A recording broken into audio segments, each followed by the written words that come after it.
Hello again, friends. So, where I live, it's hot. It's been really hot, and I'm just not accustomed. It makes it hard to work. So, rather than tell one of the long and, well, in the case of Cozy Mossy Foxy Mothy, a friend of the channel, disturbing stories on my request list, I am going with a classic, but short tale. I hope you all enjoy Goldilocks and the Three Bears. Or, as I like to think of it, the story of trespass, illegal entry, and criminal mischief. Once upon a time there were 3 bears who lived together in a house of their own in a wood. One of them was a little wee bear, and one was a middle-sized bear, and the other was a great big bear. I wonder when they became a family with Papa, Mama, and Baby. They each had a bowl for their porridge, a little bowl for the little wee bear, and a middle-sized bowl for the middle-sized bear, and a great bowl for the great big bear. And they each had a chair to sit in, a little chair for the little wee bear, and a middle-sized chair for the middle-sized bear, and a great chair for the great big bear. It's beginning to sound like a really bad rap song. And they each had a bed to sleep in.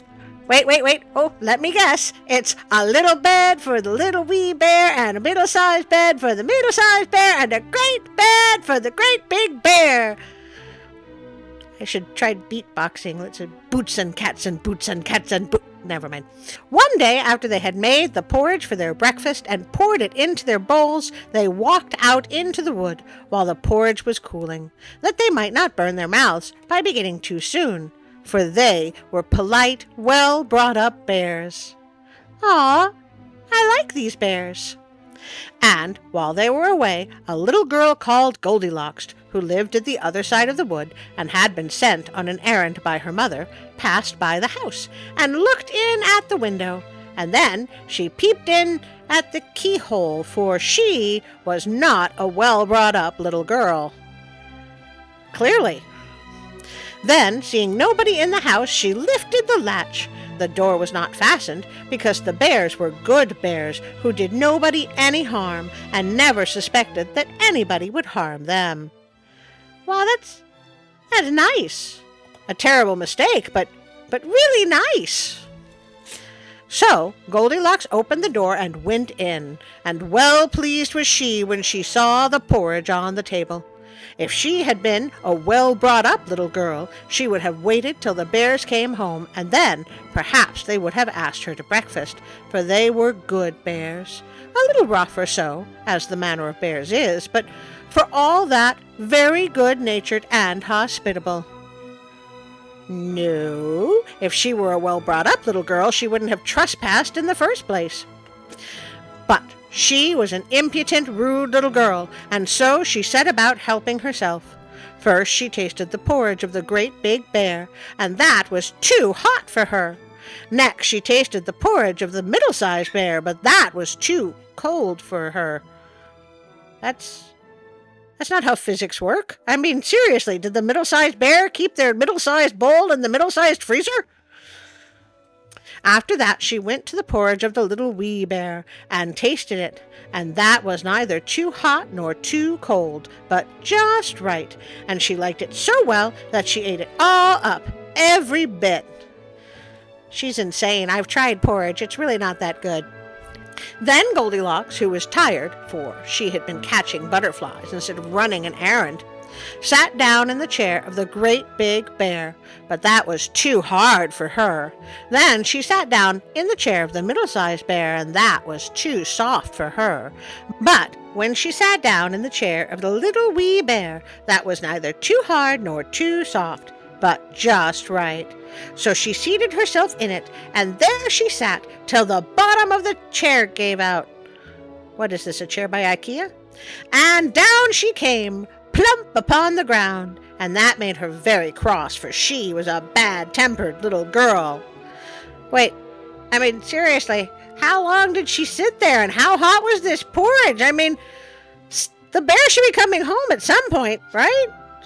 Now, being determined to rest, Goldilocks went upstairs into the bedchamber in which the three bears slept.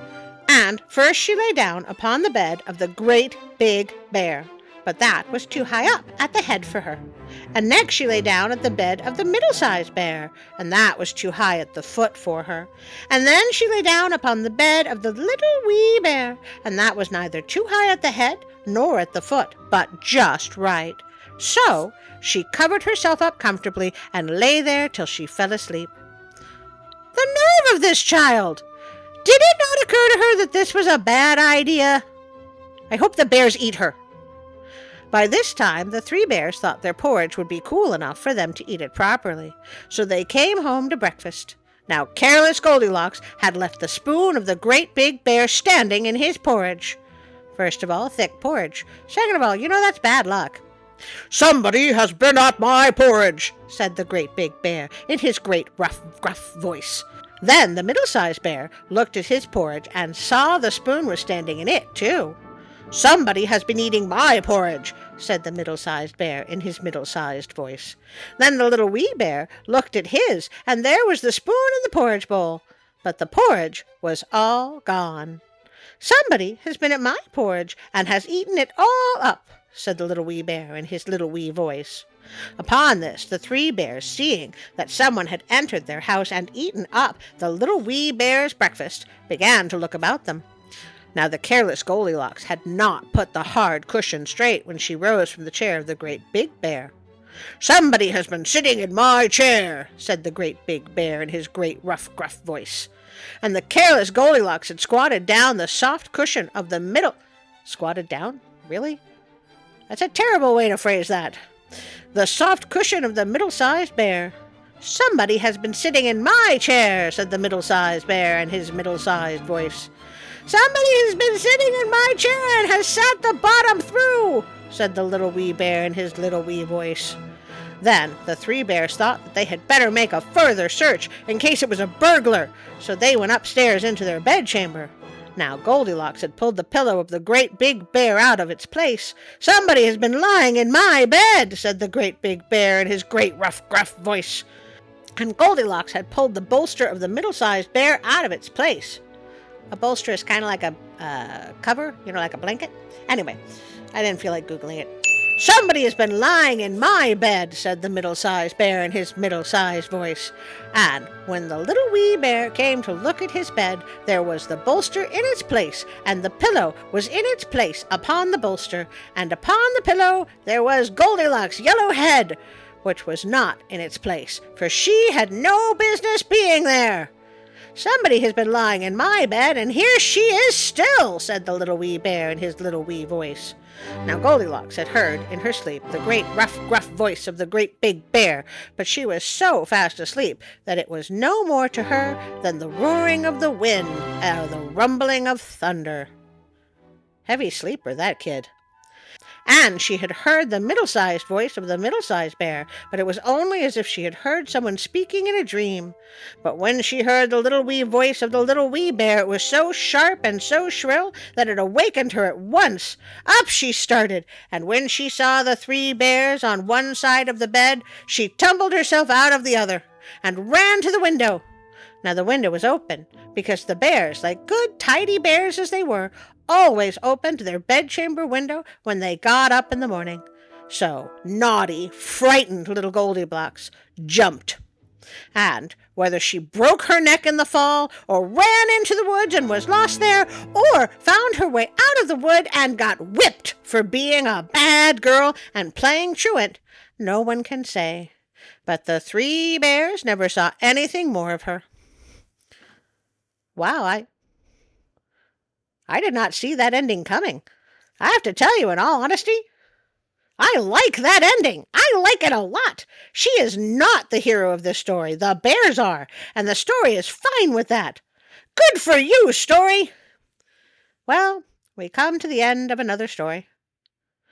I appreciate every one of you so much, my friends. I cannot thank you enough for spending this time with me. I would also like you to share and subscribe and like, too. It would be nice if our tiny community could grow. There is a notification bell. Even though I always release on Sunday, I have been known to put out an extra video or two, so it could be worth clicking. And as the cameraman pointed out, who knows when on Sunday I will be releasing? It's a mystery to everyone! And me, and the editor, and the cameraman. Anyway, I would like to thank Pixabay.com for the wonderful imagery, sounds, and music they provide. If you would like to read my bad haikus on Facebook, or support me on Patreon, or, on the rare occasion I remember I have an account, there are also links below for Instagram. If you're still here, let me tell you how much I appreciate and look forward to your comments. You make me smile, and I hope I make you smile as well. And now, for a special thank you for my Patreon supporters. So this thing is supposed to take me to amazing locations? Yep. Are you sure? Yep. Hey, really? Yep. Right. It's not as complicated as you think. It looks like a window blind. You already turned the camera on? Oh. Yep. Oh, they're gonna know it's a green screen. Hold on. Whew. Okay, red leather, yellow leather. I can do this. All right, 3, 2, 1. I would like to thank my dear Patreon supporters, Robinson, Ida, Darren, Teresa, Brick's Journey, Karen, William, Josh, Colleen, and Callum, and now also Celeste, my greatest fan, and Mom. See, Mom, I am doing something productive with my life. Celeste likes me. I cannot thank you enough for joining us. Thanks to your generous support, we can now go to amazing locations like where I am standing now. Wait, I thought this was supposed to take me to amazing locations. Why is it still just green? I think it's broken. It's not broken. It's how it works, Artie.